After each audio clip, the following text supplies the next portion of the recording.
Ladies and gentlemen, this is Stu Sutclif, faithfully converting oxygen into carbon dioxide on a daily basis, for now.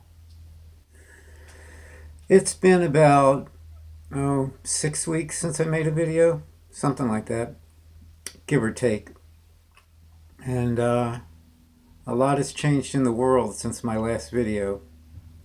In my last video, I didn't know what the hell COVID-19 was. And I have found out now that I have lost a lot of my freedom that I had on my last video. I'm not as free as I was, and neither are you. And this pathogen, nobody can run and no one can hide from it, really. Even the rich. I was thinking this morning, like, wow, here's something that the rich can't even get away from. That's unusual. And I'm thinking of a lot of things. I'm thinking of loss of liberty, loss of freedom. Well, I would say loss of my mind, but I lost that a long time ago. Hello, Mr. Lightbulb. See the light bulb above me? It's turned off or the video would be very glary. I'm safe for now. I'm in a basement in an undisclosed location. And for now, I'm safe and I'm free. But if I go out there on the outside, that's a different story. I walked into a Circle K the other day and they had a divider up there, like at the bank, a plexiglass divider, great big square of something between the cashier and the customers, so there's a little slot under there to hand the money to back and forth. And they hand you over your groceries. And not used to that yet. I got my gas tanks full, got my pantry stocked up, still have a job. Am I nervous? Yes.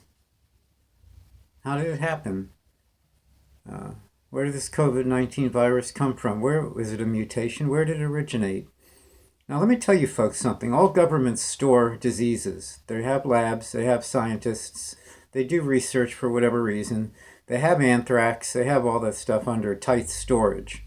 And it's been that way for forever.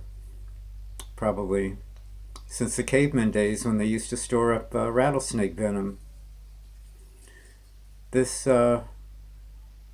coronavirus, was it man-made? Was it let go? Did a test tube fall and break, or some rogue scientist unleashed it? I don't really know where it came from. Was it a mistake? Was China after us because of the recently imposed tariffs? Your guess is as good as mine.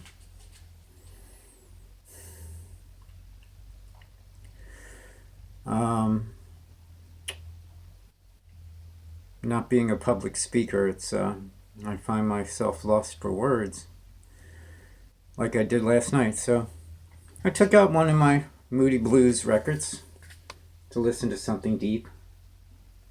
This is the Moody Blues greatest hits. Has songs like Watching and Waiting, Legend of a Mind, Ride My Seesaw, Question, Melancholy Man, and of course Nights in White Satin. Who could forget that? I started to listen to it, but I'm like, it's temporary now. I was a 16-year-old kid, walked into a Peaches record and tape store and bought this record in 1974. No, 72. I think it was like around 72. I have mixed emotions about listening to it now.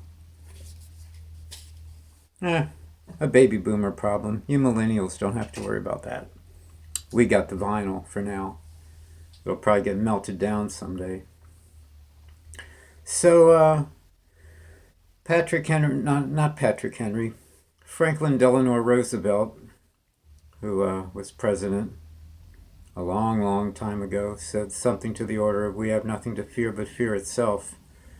And that was said in the context of some kind of army. I wasn't around then, way before my time, but I guess an approaching army. I don't know my history real good. The war buffs would understand that, but That's just not true anymore. We have nothing to fear but fear itself. We have plenty to fear, ladies and gentlemen, unfortunately.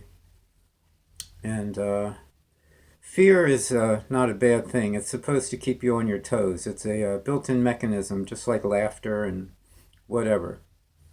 You know, fear is to call you to either action or to make you run like hell. Flight or fright. Or fight. Fight or flight. It's a tongue twister. I get kerbobbled. Too many poisons back in the 70s, I guess. Coming back to bite me years later. So, this virus, is it here to stay? Is it going to be seasonal? Is it the new norm? Are we going to have to deal with it? Or are they going to come out with a vaccination and give it to everyone that'll, like, get rid of it? Like we did Ebola and smallpox? I don't know. What do you think? I know one thing, people are dying all over. Poor New York is the epicenter of the whole thing. Everything bad happens to New York, partially because there's just too much density, too many people crammed together. Um, but I feel sorry for some. I've met a lot of New Yorkers that are really nice, and do I like them enough to want them to come to where I'm at in the Carolinas? No. Keep your bugs up there. Some of them will slip through. The county I live in right now, I'm not going to say what county, but the county that I live in has not reported anybody sick with the virus yet. That will change, and surrounding counties have. But you know, so our freedoms. You're locked in. They told you to stay home.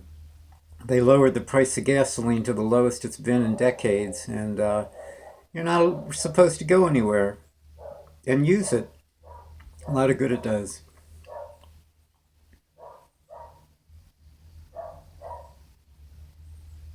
I'm just pondering. I really don't know what to say. Um, I had a couple things I wanted to say, but now that I didn't write them down and I'm so kerbobbled, I don't remember what it was. So I'm going to take a pause and go to the bathroom. You ever see anybody go to the bathroom that quick? That was quicker than the blink of an eye. Actually, I'm fibbing. I didn't really go to the bathroom. I had to pause for something I had to check out. Um, I'll tell you one thing I was thinking of. All law enforcement, first responders, everybody's going to be taxed. What about these bridge guy type people? Are they going to increase their killings? Maybe the killer of Libyan Abbey or whoever else is out there. Is this confusion and all this death that is surrounding everybody right now? Is this going to be like a trigger to these people? Is there going to be an uptick in kidnapping of girls? I mean, if you watch the Gray Hughes channel, there's never a shortage of that anyway, even on a good day. But what do you people think? Will this make the bad people among us act with less fear? Will it even make Bridge Guy act with less fear? Where is Bridge Guy? Oh, here we go. Crossing the line over to Libyan Abbey. Okay, let's do it. Let's do it. Abigail Williams and Liberty German. 3.5 years later. That other presser on April 27th, you got Doug Carter with his head in his hand and his stiffed up upper lip at that one before he could talk when he was trying to compose himself. He's like,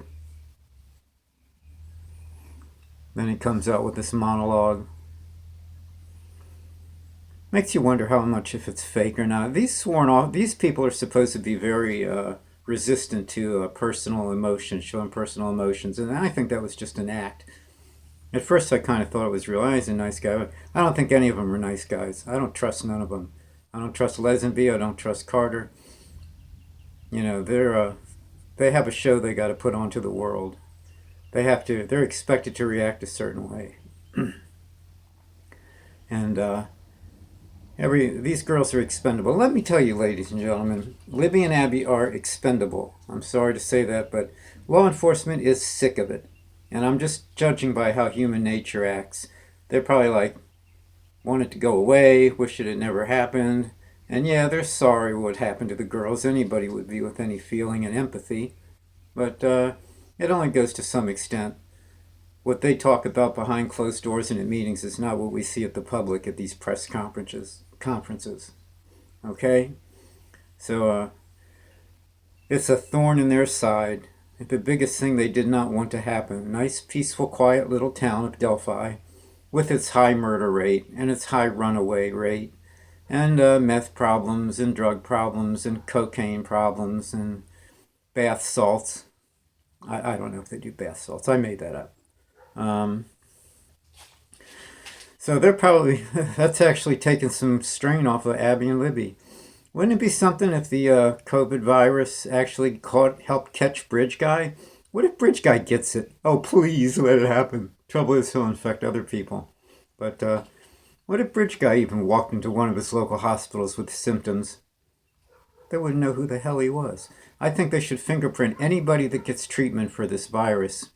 And there's no reason why they shouldn't. If they do that when you go to jail, they take your DNA and all, just because of what we're going through. Everybody should be fingerprinted, and they'll catch a lot of these riffraffs if they do that. What do you think? So, Abby and Libby, what's going on with the case? Hey, we asked that question on the first 48 hours. The case is cold, ladies and gentlemen. And Stu Sutclif told you all in the beginning when it wasn't cold that it wasn't cold. Well, now it is cold. The leads they got coming in are just a bunch of bullcrap from people on the internet and people that don't know anything, thousands of them.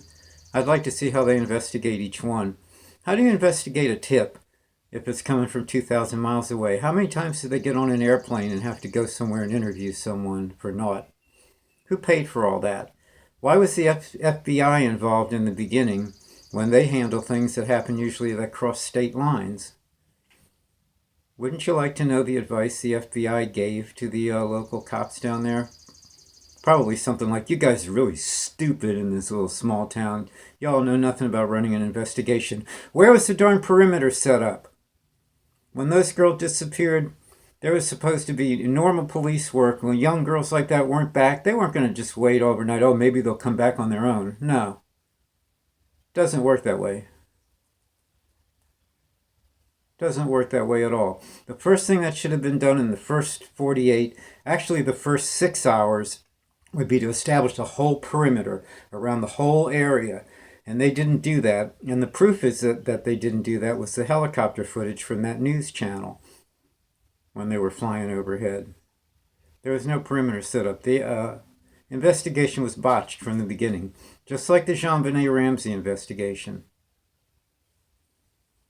Same darn thing going on. But yeah, I'm concerned about these riffraffs taking advantage of a bad situation when people are on their guard or have their guard let down and start going on killing sprees and all, because they don't give a crap. They love nothing more than the population being thinned out and that sort of stuff. So, as I'm sitting here thinking of the rights that I'm losing and how it's going to get worse, what if it gets really bad? What if a big, huge chunk of the population dies or gets sick? What are you going to do if you get it? I'm talking to you. Are you going to fight it at home? Are you going to try to go to a hospital where there's other problems? They're running out of beds. If you're moderately healthy and middle-aged, you could probably battle it at home. I feel sorry for anyone that has to come in contact with you, like your family and all. You have to create a sick room. But evidently, from what I'm hearing, is the lungs fill up with this thick mucus. They get this mucus on the walls of the lungs, the lining, and you just suffocate. Are they going to come out with anything that could thin that out somehow? Or, there's just so many questions. They're not giving us many answers. Is it seasonal? What happens if you get the coronavirus one time and you survive it? Does that mean you have immunity built up to where you won't get it a second time? At least that season? Can they make a vaccine from the dead virus? These questions and more will unfold for us, ladies and gentlemen, over the next coming weeks and all. This could be the new norm. I'm going to sit back and listen to my records. Us baby boomers really don't have much else to do. I mean, and I'm not speaking for just baby boomers. They are my generation and I care about them, but You know, it's a heck of a way for us to start approaching our golden age, and a heck of a way to go out dealing with this shit out of all the other crazy problems in the world. So let's just give it the best shot we have. And remember, fear is a mechanism for acting, and put it to good use. Take a stand like old Stu would. I'm not going to sit around and cry about it or mope. I'm going to just go about my daily business. I'm going to think about it, and yeah, I'm depressed.